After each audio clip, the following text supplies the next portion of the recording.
오늘 여러분과 함께 흔들리지 않는 믿음, 잊어버리지 않는 은혜라는 제목으로 말씀 나누기 원합니다.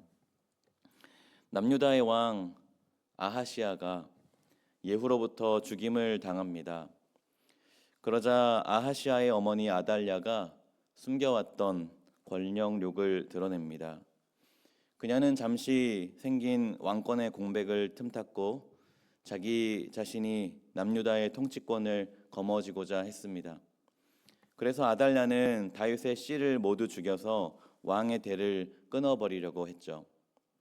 스스로 왕비가 된 아달랴는 다윗의 자손들을 모두 죽이고 있었습니다. 그때 여호야다의 아내 여호사브앗이 갓 태어난 요아스 왕자를 몰래 빼냈고 다윗의 혈통이 끊어지지 않게 해주었습니다. 그리고 제사장 여호야다는 6년 동안 요아스 왕자를 성전에서 몰래 키웠습니다. 여호야다가 요아스를 숨겨 기른 지 7년째가 되었습니다. 이제는 때가 되었다고 생각한 제사장 여호야다는 다윗 왕조의 정통성을 이어받은 요아스를 왕으로 등극시킵니다. 동시에 여호야다는 아달랴 여왕을 권력의 자리에서 끌어내리고 아달랴에게 비참한 최후를 맞이하게 합니다. 요아스는 대제사장인 여호야다가 살아있는 동안에 하나님을 신실하게 섬겼습니다. 그는 바알 신당을 부수고 바알 제사장 mat단을 죽여서 남유다의 신앙을 어느 정도 회복시켰습니다. 또한 그는 아달랴로 인해 회파된 하나님의 성전에 깊은 관심을 두었고 직접 수리 계획을 착수하기 시작했습니다. 요아스의 시대는 솔로몬이 성전을 건축한 지 150년이 흐른 때였습니다. 물론 성전에 문제가 있을 때마다 보수 작업이 간헐적으로 이전에 이루어졌었겠죠. 그러나 공식적으로 성전 보수 작업을 자세히 기록한 것은 이 요아스 왕이 처음이었습니다. 그의 성전 수리는 대제사장인 여호야다보다 더 적극적이었습니다. 그의 열정과 헌신이 얼마나 대단했던지 백성들도 요아스를 본받아서 성전 수리에 자발적으로 참여하기 시작했습니다. 놀라웠던 것은 성전 수리가 회계장부 없이도 운영될 만큼 투명했고 정직했다는 사실입니다. 역대기의 관점에서 볼 때 이 성전 보수는 단순히 눈에 보이는 것을 점검하고 정비한 것만을 말하지 않습니다. 오히려 이것은 남유다의 신앙이 내부에서부터 개혁되어져서 하나님에 대한 신앙이 회복되었음을 말해주는 것입니다. 그러나 조금 전에 제가 요아스는 여호야다가 살아있는 동안에 하나님을 신실하게 섬겼다고 언급했었습니다.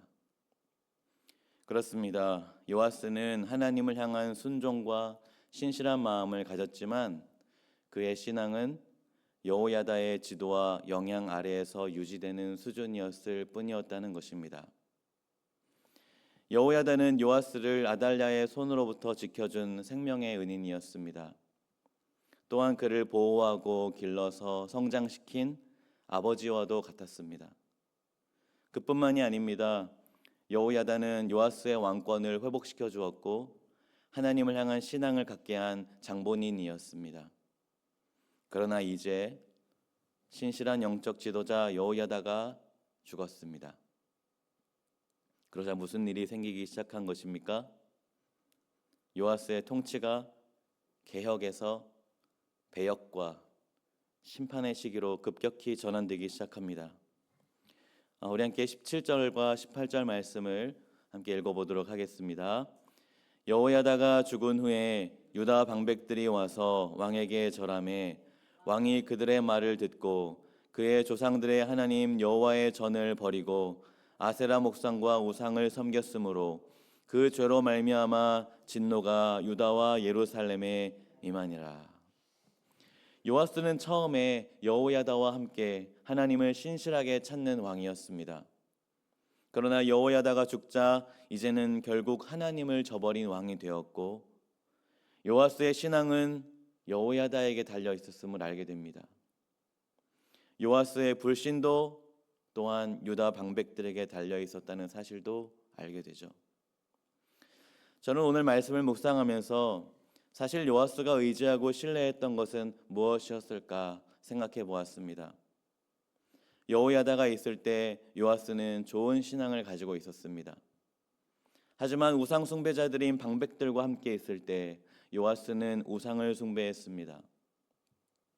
그래서 제가 든 생각은 아마도 요아스는 사람을 의지했던 것 같다는 것이었습니다.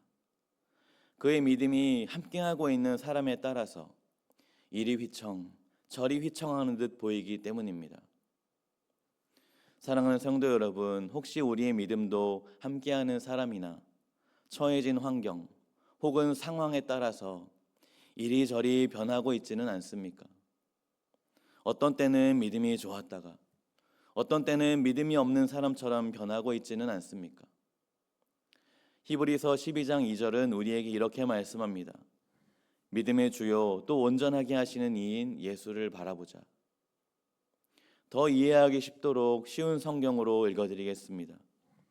우리 믿음의 시작이며 또 믿음을 완전하게 하시는 주님만을 바라봅시다.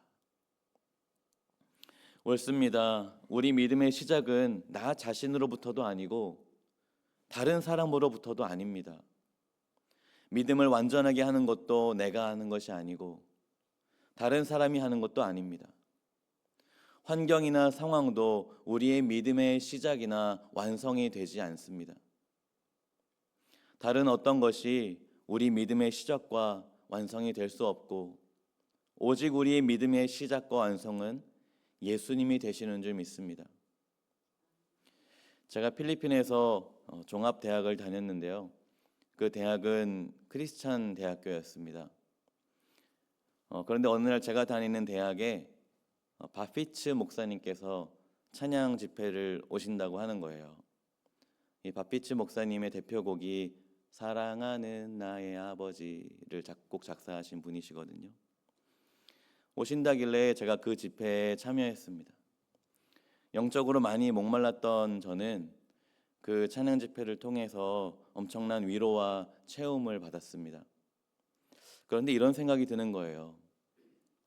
내가 만약에 선교를 나갔을 때 선교 사역을 하겠지만 나 홀로 예수를 믿는 그 상황 속에서 나는 누구로부터 체험을 받을 수 있을까? 바피치 목사님의 찬양 집회로 이렇게 영적인 회복이 일어났는데 종교의 자유가 없는 곳에서는 어떤 집회를 참여해서 체험을 받을 수 있을까? 1년에 한 번씩 한국 와서 집회를 참여해야 되나? 제가 당시에는 선교사가 되고 싶었기 때문에 그렇게 기도하고 고민하고 있는데 주님께서 제 마음 가운데 이렇게 말씀하시더라고요. 의성아, 내가 있잖아. 제가 그때 깨달은 것이 이것이었습니다. 나는 생수의 근원이신 예수님이 아니라 다른 것에서부터 나를 채우려고 했구나. 내가 나의 영적인 메마름을 채우는 것이 아니고 내 안에 계신 예수님께서 채우시는 것입니다. 다른 사람이 나를 채우는 것이 아니라 다른 사람 안에 계신 예수님께서 채우시는 것입니다. 찬양 집회 자체가 나를 채우는 것이 아니라 그 집회를 통해 역사하시는 예수님께서 채우시는 것입니다. 유명한 설교자가 나를 채우는 것이 아니라 그 설교 속에서 말씀하시는 예수님께서 채우시는 것입니다. 요아스는 사람을 의지했기 때문에 누구와 함께 하는지에 따라 마음과 신앙이 이리 흔들 저리 흔들 마음이 신앙이 180도 바뀌게 되었습니다. 그러나 우리는 우리 안에 계신 예수님을 붙들어야 할 줄 믿습니다. 우리를 위해 십자가 지시고 죽음에서부터 부활하사 우리를 구원하신 예수님을 바라봐야 할 줄 믿습니다. 하나님 보좌 우편에서 우리를 기다리시는 예수님을 바라보면서 우리는 이 믿음의 경주를 인내함으로 변하지 않고 흔들리지 않고 잘 마치게 되시기를 축복합니다. 요아스의 신앙은 변질되었습니다. 우상 숭배자들인 유다 방백들의 아첨과 속임에 넘어갔기 때문입니다. 유다 방백들은 여호야다가 죽자 요아스에게 접근했습니다. 그들은 여호야다가 죽은 후 요아스에게 생긴 그 작은 신앙의 빈틈을 놓치지 않은 것입니다. 유다 방백들이 어떻게 요아스를 유혹했는지는 모르겠지만 그들은 요아스에게 절하며 간청했습니다. 요아스가 하나님의 성전을 버리고 이제는 아세라와 우상을 섬길 것을 말입니다. 그런데 요아스는 성전만 버린 것이 아닙니다. 그는 여호야다의 아들 스가랴도 무참히 죽여서 버립니다. 스가랴가 요아스 왕에게 하나님의 경고의 말씀을 전해 주었기 때문입니다. 요아스는 먼저 자신이 어릴 때 아달랴의 위협으로부터 보호해 주었던 성전을 버립니다. 하나님이 요아스를 지켜주시고 다윗의 혈통을 이어가게 하셨지만 요아스는 성전을 버림으로 하나님을 버립니다. 요아스는 하나님이 베푸신 은혜를 원수로 갚고 있는 것입니다. 그뿐만이 아닙니다. 요아스는 자신에게 은혜를 베풀어 주었던 여호야다의 아들 스가랴를 버립니다. 여호야다와 그의 아내는 요아스의 목숨을 구해주고 그를 부모처럼 양육하고 지도했습니다. 그러나 요아스는 스가랴를 버림으로 여호야다를 버린 것입니다. 요아스는 여호야다가 베풀어준 은혜를 원수로 갚습니다. 그런데 스가랴만 죽인 게 아닙니다. 25절을 보면 요아스는 스가랴뿐만 아니라 여호야다의 모든 아들들을 죽인 것으로 보입니다. 그러면 요아스가 하나님의 성전과 여호야다의 아들들을 버린 이유가 무엇이었을까요? 그 이유는 22절 전반부에 나와 있습니다. 제가 22절 전반부를 읽어드리도록 하겠습니다. 요아스 왕이 이와 같이 스가랴의 아버지 여호야다가 베푼 은혜를 기억하지 아니하고, 요아스가 모든 것을 신속히 버릴 수 있었던 이유는 자신이 받은 은혜를 잊어버렸기 때문입니다.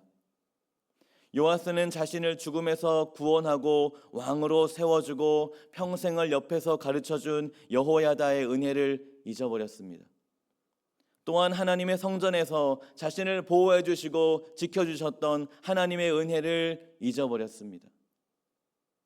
그리고 이렇게 하나님과 사람으로부터 받은 은혜를 잊어버린 요아스는 하나님의 성전을 버리고 여호야다의 아들들을 죽이는 끔찍하고 무서운 사람이 되어버린 것이죠. 사랑하는 성도 여러분, 우리는 어떤 은혜를 받은 사람들입니까? 하나님의 진노로부터 구원받은 은혜, 우리의 죄를 용서하신 십자가의 은혜, 죽음을 이기셔서 영생을 허락하신 부활의 은혜, 하늘을 소망하게 하신 승천의 은혜, 위로하시고 만족하게 하시는 성령님의 은혜, 온 세상 만물을 만드시고 주관하시사 우리에게 하루하루를 허락하신 창조의 은혜, 목장으로 함께 만난 관계의 은혜, 목원들과 교제를 나눌 수 있는 만남의 은혜 등등, 우리는 우리가 받은 은혜를 사실 다 헤아릴 수 없을 정도입니다. 그러나 우리도 우리가 받은 은혜를 잊어버리는 순간 요아스와 같은 사람이 되어버릴지도 모릅니다. 잔인하고 무서울 뿐만 아니라 자존심을 내세우며 하나님의 말씀에는 귀가 닫힌 사람 말입니다. 요아스의 말년은 참 비참했습니다. 그는 전쟁에서 패하고 부상을 입었을 뿐만 아니라 신하의 반역으로 침상에서 죽임을 당합니다. 25절은 그의 최후가 비참했던 이유를 제사장 여호야다의 아들들의 피로 말미암았기 때문이라고 말씀하고 있습니다. 그가 은혜를 잊어버렸기 때문이라는 것입니다. 말씀을 정리하겠습니다. 오늘 하루 우리의 믿음이 사람들이나 환경에 의해 영향을 받고 있지는 않은지 점검해 봤으면 좋겠습니다. 그리고 우리의 믿음의 시작이요, 온전케 하시는 예수님을 바라보는 하루가 되시기를 축복합니다. 또한 예수님이 우리에게 주신 은혜, 또 목장에서 받은 은혜를 잊지 않고 기억하면서 감사와 만족으로 살아가는 복된 오늘이 되시기를 축복합니다. 제가 기도하겠습니다.